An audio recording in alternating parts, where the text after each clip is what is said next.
맨홀 뚜껑은 왜 원형일까? 굉장히 뜬금없는 질문처럼 보이겠죠? 그런데 이 질문은 아주 유명한 회사의 면접에서 사용된 질문 중에 하나로서요. 그래서 유명해진 질문입니다.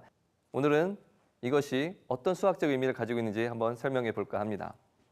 자, 그렇다면 맨홀 뚜껑은 둥근 이유를 여러분들은 뭐라고 생각하십니까? 자, 첫 번째, 사람이 드나들기 쉽게 하기 위해서 그렇게 원형으로 만들었을까요? 그것도 충분히 타당한 이유가 되겠죠. 두 번째, 그 압력을 고루 받기 때문에 좀 파손이 덜 되지 않을까 이렇게 추측할 수도 있습니다. 그리고요, 세 번째, 보통 맨홀 뚜껑은 쇠로 만들기 때문에 굉장히 무겁습니다. 그렇다면 옮기기 쉽게 하기 위해서 원형으로 만들지 않았을까요? 이렇게 다양한 추측을 해볼 수 있습니다. 면접에서 이런 질문을 받은 면접자들은 이런 다양한 대답을 했을 거라고 생각합니다. 개방적인 이런 질문에는 완벽하게 정답이 있다기보다는 이렇게 논리적인 어떤 추론으로 타당한 어떤 이유나 근거를 들면서 설명하려고 하는 그런 모습들을 보려고 하는 목적이 있습니다. 그런데 맨홀 뚜껑의 둥근 이유에는 어떤 수학적인 원리가 포함되어 있습니다. 그것을 여러분들에게 소개시켜주고 알려주려고 이 시간에 준비한 겁니다. 자, 수학적인 원리를 보면 맨홀 뚜껑이 왜 둥근가? 그것은 이렇게 생각할 수 있습니다. 맨홀 뚜껑이 무거운데 만약 그 구멍 속으로 빠져버린다고 하면 어떻게 되겠습니까? 꺼내기도 힘들고요. 굉장히 많이 힘이 들겠죠. 그렇습니다. 잘 빠지지 않습니다. 원형이면. 왜요? 지름보다 약간 적게 그 턱을 만들어 둔다면 안정적으로 받침이 되고요. 그리고 이렇게 기울여도 어느 쪽으로 기울여도 폭이 일정하기 때문에 빠지지 않습니다. 만약에 정사각형으로 만들었다고 하면 어떻게 될까요? 대각선의 길이가 길기 때문에 한 변의 길이보다 이렇게 돌려서 만들어 둔다면 툭 떨어질 겁니다. 삼각형이었다면 어떻을까요? 정삼각형이었다면. 맞아요. 그냥 얼핏 보면 잘 안 들어갈 것 같아요. 실제로 만들어 보면 이렇게 돌려보다 보면 이건 잘 안 들어가네 할 수 있습니다. 그런데 한 꼭지점을 먼저 넣고 다른 꼭지점을 또 넣게 되면 툭 떨어진다는 것을 알 수가 있습니다. 그래서 또 쉽게 빠져버립니다. 그러나 앞서 말씀드린 대로 원형인 경우에는 중심을 지나는 어느 폭을 재어도 폭이 일정하기 때문에 절대로 빠지는 일이 없습니다. 그 지름보다 약간만 작게 턱을 만들어 둔다면 바로 이러한 도형, 폭이 일정한 도형을 이름하여 정폭도형이라고 말을 합니다. 폭이 일정한 도형들이죠. 대표적인 예로 렐로 삼각형이라는 것이 있습니다. 사실 이 릴로라는 이름은 19세기 독일의 기계공학자 프란츠 렐로라는 사람이 이름을 딴 것인데요. 정삼각형이 한 꼭점에서 다른 꼭점을 지나는 세 개의 원을 그릴 때 원들이 겹쳐지는 가운데 부분이 바로 렐로 삼각형이 됩니다. 네, 좀 이름이 낯설죠? 아마도 많이 들어보지는 못했을 거예요. 그런데 우리 실생활에서 살펴보면 대부분의 동전은 원형이잖아요. 그 원형을 사용하는 데는 또 이유가 있습니다. 예를 들어서 우리가 자판기 같은 데에서 동전을 넣고 지폐를 넣을 수도 있지만 그렇다면 그 동전을 넣었을 때 그 동전들을 어떻게 구별하겠어요? 폭이나 어떤 무게로 구별을 하겠죠. 기계적으로 설계를 그렇게 한단 말입니다. 그렇다면 꼭 원이어야 할까요? 아닙니다. 정폭도형이어도 전혀 문제가 될 게 없습니다. 폭이 일정하기 때문에 잘 굴러가고요. 무게도 알아서 이렇게 측정할 수 있습니다. 실제로 영국의 20펜스와 50펜스 동전은 정폭 칠각형 모양이고요. 인도의 2루피 동전은 정폭 11각형 모양입니다.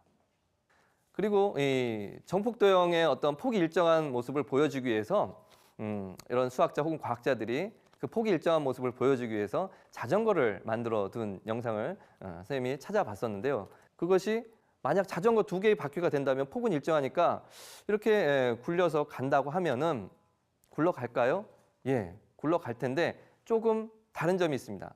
중심으로부터 거리가 다 일정하진 않기 때문에 중심을 약간 움직이게만 만든다면 사람이나 자전거 차체는 위아래로 진동하지 않고 그대로 있으면서 중심을 조금 더 이동해 둔다면 분명히 영상에서 보는 바와 같이 잘 굴러가는 자전거를 만들 수도 있습니다. 좀 신기하지 않나요? 그래요. 만들기는 좀 어렵겠죠. 원형으로 만드는 것보다는 상당히 어려울 겁니다. 그러나 이렇게 폭이 일정한 도형이 있구나 하는 것을 보여주기 위해서 이렇게 자전거도 만드는 영상이 있네요. 자전거를 이렇게 정폭도형을 만든 영상이 있네요. 사실 그것뿐만이 아니라 렐로 삼각형이라고 하는 것이 또 어떤 엔진에도 쓰이는데요. 방켈 엔진이라는 것이 있습니다. 1950년대 개발된 방켈 엔진이 있는데요. 사실 지금 많이 사용하는 피스톤 엔진과 좀 대비되긴 합니다. 많이 사용되진 않습니다. 지금 어떤 연비나 어떤 효율 때문에 많이 밀렸는데요. 근데 그 방켈 엔진의 내부에 바로 렐로 삼각형이 쓰입니다. 이 방켈 엔진의 특징은 이런 피스톤 회전 운동으로 하는 것이 아니라 바로 회전하는 방식으로 되어 있거든요. 그렇게 여러분들이 맨홀 뚜껑이라는 굉장히 뜬금없는 질문에서 우리는 왜 그런가? 그것이 왜 그렇게 만들어졌는가? 그리고 실생활에는 어떻게 또 사용되는가? 이런 다양한 것을 살펴봤는데요. 수학은 이렇게 우리 실생활에 어떤 논리적인 근거, 그리고 어떤 효율을 찾기 위해서 만들어진 경우가 대부분입니다. 우리의 일상생활에 사용된 여러 가지 수학 중에 재미있는 소재를 찾아보는 시간 혹은 논리적인 어떤 근거를 들어서 설명하는 소재들을 선생님은 주로 찾고 있는데요. 오늘은 바로 렐로 삼각형 그리고 정폭도형 다양한 실생활에서 사용하는 그런 내용들을 살펴봤습니다. 여러분 재미있게 보셨나요? 다음에도 또 더 흥미롭고 즐거운 내용들을 살펴보도록 하겠습니다.